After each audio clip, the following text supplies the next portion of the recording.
Tolong melalui Pak Bambang Pacul, Pak, tolong Pak, undang-undang perampasan aset tolong didukung, Pak. Republik di sini ini gampang Pak Senaya ini. Lobbynya jangan di sini Pak. Ini Korea ini semua menurut bosnya masing-masing. Di sini boleh ngomong kalah Pak. Bambang Pacul ditelepon, Ibu Pacul berhenti, siap.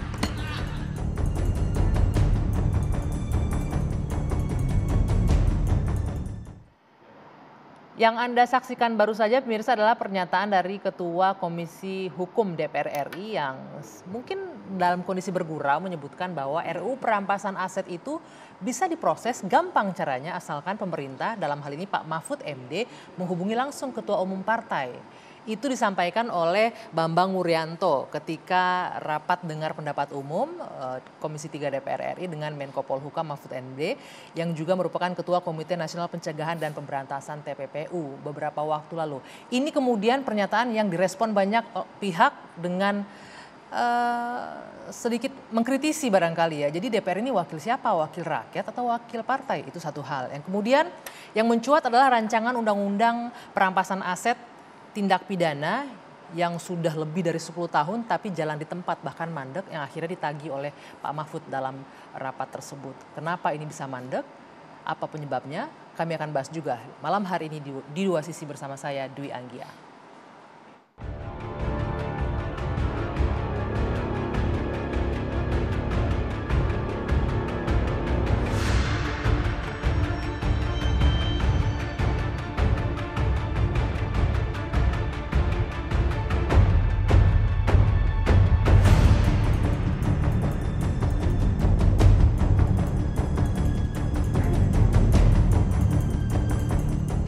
Tolong melalui Pak Bambang Pacul, Pak, tolong Pak, undang-undang perampasan aset tolong didukung, Pak.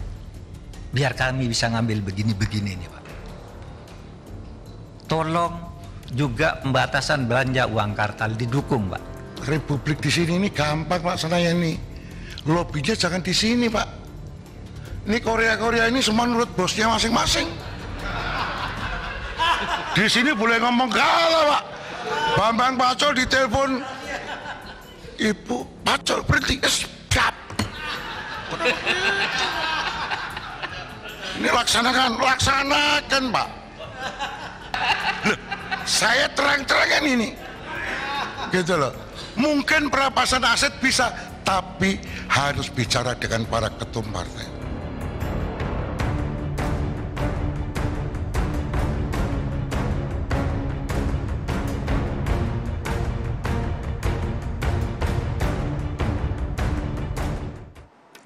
Jadi ada dua hal yang saya garis bawahi dari video yang kita saksikan tadi, mulai dari RUU perampasan asetnya yang kenapa nggak bisa jalan. Yang kedua pernyataan dari Bambang Wuryanto yang mengatakan bahwa gampang sebenarnya asalkan langsung hubungi ketua umum masing-masing partai yang ada di Komisi 3 itu. Nah malam hari ini sudah hadir sejumlah narasumber untuk membahasnya bersama saya.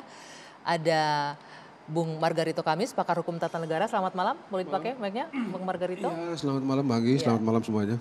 Di ujung sana ada Mas Ray Rangkuti, pengamat politik. Selamat malam. Selamat malam. Di sebelah kiri saya ada Bung Teddy Gusnadi, Wakil Ketua Umum Partai Garuda. Selamat malam.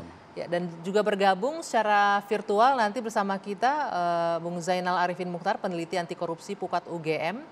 Dan juga nanti sambil menunggu, ini rekan separtainya dari Pak Bambang Wuryanto nih, Johan Budi dari PDI Perjuangan. Saya ingin minta respon dulu deh dari yang ada di sini. Ada Mas Ray Rangkuti, ada Bang Margarito. Bang Margarito dulu deh. Mendengar pernyataan tadi dari Pak Bambang Pacul ya. Iya. Ini Korea ini semua nurut sama ketua umum. Jadi RUU perampasan aset atau aset recovery sebenarnya gampang kalau lobbynya langsung ke ketua umum partai. Apa yang Anda baca dari situ? Suka atau tidak suka, apa yang dibilang oleh Pak Bambang itulah realitas yang sebenarnya dari tatanan pembentukan undang-undang kita, tatanan ketatanegaraan kita atau tampilan praktis ketatanegaraan kita dalam hal pembentukan undang, itulah yang dinyatakan secara gamblang, secara ofisial oleh Pak Bambang. Kita tidak bisa tidak mengesampingkan kenyataan itu. Memang begitu itu. Kenyataannya bahwa memang kepentingan partai lah yang paling utama. Memang iya. Wah, kasihan rakyat kalau memang gitu ya. Iya. Memang iya kasihan rakyat? Memang iya. Oke. Jadi memang apa iya. yang kita bisa lakukan dengan keterwakilan kita di Senayan seperti apa itu? Ya? apa soal seperti ini kalau saya keluar sedikit ya, pernah diteliti oleh salah satu mantan jurnalis hebat dari Chili namanya Sapa Vergara itu. Dia menemukan kenyataan bahwa dari Romawi kuno sampai dengan saat ini, baik demokrasi liberal maupun demokrasi liberal maupun otoriter itu hasilnya sama, dua-duanya berpihak kepada oligarki. Dari dulu. Jadi hampir tidak menemukan jalan keluar. Dia memang menawarkan satu jalan keluar, tapi dia sendiri ragu dengan jalan keluar itu. Akhirnya ya dia bilang, ya kira-kira persis seperti yang Pak Mahfud bilang terakhir tuh. Oke, ya partai ini begini, partai politik kita ini ya begini ini, DPR kita begini ini, tapi ya sudah lebih baik ada daripada tidak ada sama sekali. Lebih baik DPR seperti itu daripada tidak ada sama sekali gitu. DPR. Memang itu. Anda tahu, Anda jangan berpikir bilang DPR yang hebat-hebat itu ya, kayak di Amerika Serikat itu. Anda tahu, kita ambil yang paling kecil gitu ya. Undang-undang tentang Bank Sentral Amerika Serikat itu dibikin tahun 1913 gitu ya. Sebelumnya itu Anda tahu nggak undang-undang itu dirancang oleh para oligarki, dirancang di Jekyll Island ya, dan plotnya oleh siapa? Plotnya oleh anggota senat dari Republik namanya Nelson Aldrich. Karena itu undang-undang itu disebut dengan Nelson atau Aldrich Plan. Dan itu banyak sekali. Kita tidak pernah ada. Di DPR kita ini tidak pernah ada. Kita tidak pernah menemukan undang-undang yang dirancang oleh Anggi misalnya begitu ya. Dan undang-undang itu lalu dipakai nama Anggi sebagai undang-undang. Di Amerika Serikat misalnya itu kita menemukan misalnya Sherman Act. Itu menunjuk pada anggota DPR dari yang bernama Sherman. Yang memprakarsai undang-undang itu. Undang-undang anti monopoli yang kelak melahirkan apa yang disebut dengan Interstate Commercial Commission. Kemudian Aldrich Plan yang melahirkan undang-undang DFED. Kemudian ada Clayton Act, undang-undang tarif perdagangan dan segala macam. Jadi memang begini ini. Saya senang sekali Bambang itu menyatakan apa adanya karena itulah kenyataannya. Kejujurannya ya. Kejujurannya gitu. itu. Mas Ray Rangkuti, itu hebat sekali. ini artinya apa nih kalau secara politik kita melihat ini kejujurannya Pak Bambang Pacul dihargai oleh Bang Margarito. Artinya saya sih agak sedikit apa ya, sedih, ironis gitu ya. Jadi seburuk itukah kondisi perwakilan kita di DPR mengikuti kepentingan partai ketimbang rakyat? Satu hari kita di MPR ada seseorang pejabat besar. Saya tidak usah sebut namanya karena nanti tidak enak itu. Tapi itu official. Saya bilang bla bla bla, dia bilang Margarito nggak begitu. Ini Republik, udah deh lu cari aja jadi ketua umum partai, dia beres kok. Udah jadi kuncinya di ketua umum partai. Iya. Jadi yang mengendalikan negeri ini ketua umum partai. Nah, itu pejabat loh. Dan ya oke, saya nggak mau ngomong nama pejabat itu. Anda tahu semua. Eksekutif saja sudah menyerah. Pejabat, ya oke Mas Ray Rangkuti. Sebenarnya kalau kita runtut lagi ya sejak tahun 99 pasca reformasi, saya kira untuk anggota legislatif yang boleh disebut paling patuh pada ketua umum itu terjadi di era sekarang ini. Yaitu 2019-2024 gitu. Tahun 99 itu euforianya memang tinggi. Hampir setiap orang itu seperti merepresentasi dirinya sendiri. Bukan partai gitu ya. Itu 99. Bukan representasi diri sendiri, bukan rakyat juga ya, diri sendiri. Iya, yang saya mau katakan itu bisa saja ia merepresentasi suara rakyat, tapi kemandiriannya sebagai anggota DPR itu terlihat. Karena masih euforia reformasi kali Karena ada semangat itu. Ya. Di 2004 menurun, 2009 masih ada terlihat, misalnya kasus Bank Senturi, ada 2-3 orang yang berbeda pandangan dengan praksi, ketika saat itu misalnya, kalau PKS kan setuju ya kan. Misalnya Pak Effendi Khairi kan saat itu berbeda dengan PKB. Dia setuju bahwa ini ada persoalan misalnya gitu ya. 2014 ke 2019 makin konsolidasi ketua umum makin kuat terhadap anggota DPR. Dan 2019 ke 2024 ini hampir kelihatan nggak ada celah lagi bagi individu-individu anggota DPR di legislatif kita untuk bersuara berbeda.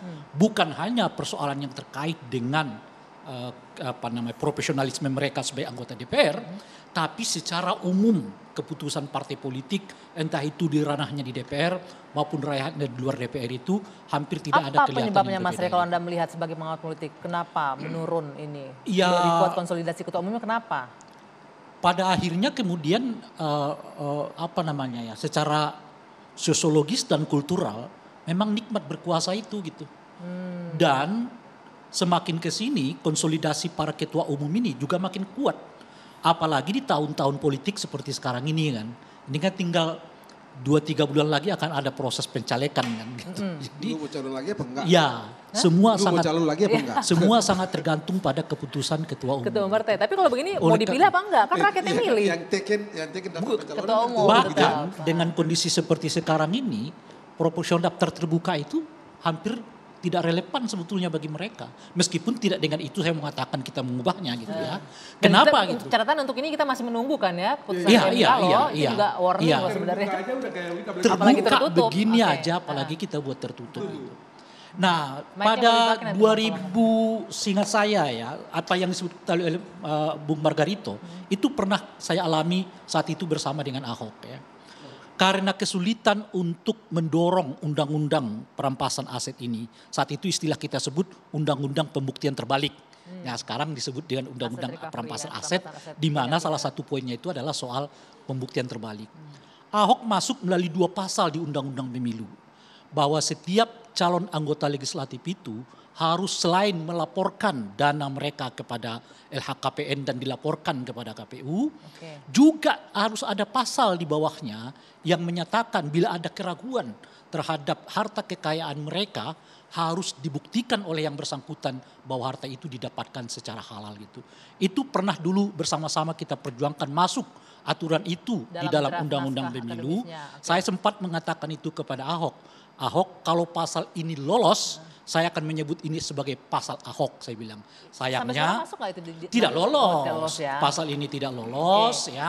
Ahok juga saat itu sudah selesai di DPR langsung jadi calon wakil kepala daerah di DKI Jakarta sehingga mengambanglah semua. Padahal cuma 2 pasal itu saja.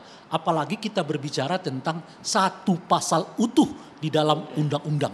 Itu jauh lebih rumit dan jauh Apakah lebih itu sulit. Gitu. juga menjadi faktor kenapa ini mandek dibahas menurut Anda? Bunyi pasal per pasal yang mungkin mengkhawatirkan atau membahayakan pihak-pihak Oh tertentu. iya, kan karena kita tahu politisi ini dekat dengan praktek-praktek yang berhubungan dengan manipulasi uang. Oke, Kan. baik. Nah oleh karena itulah sangat bisa dipahami kalau kemudian ini sulit dan pernyataan Pak Bambang itu meskipun kita kritik substansinya seperti malam ini, tapi ia menggambarkan situasi yang sebenarnya terjadi di DPR. Sebenarnya. Yang kita mau mengatakan sebab ujung dari aliran uang ini kemungkinan besar mengumpul di dalam partai politik. Oke, baik. Oleh karena itulah harus terlebih dahulu dekat sehingga kas partai politik Makanya nggak kosong butuh gitu loh persetujuan kira-kira. ketua partai Partai politik. itu jadi Baik, nanti penting kita juga gitu. akan ajak Bung Teddy berbicara dan juga Mas Uceng ya, Zainal Arifin Mukhtar yang sudah bergabung secara virtual dari Jogja. Usai jeda sesaat lagi di Dua Sisi.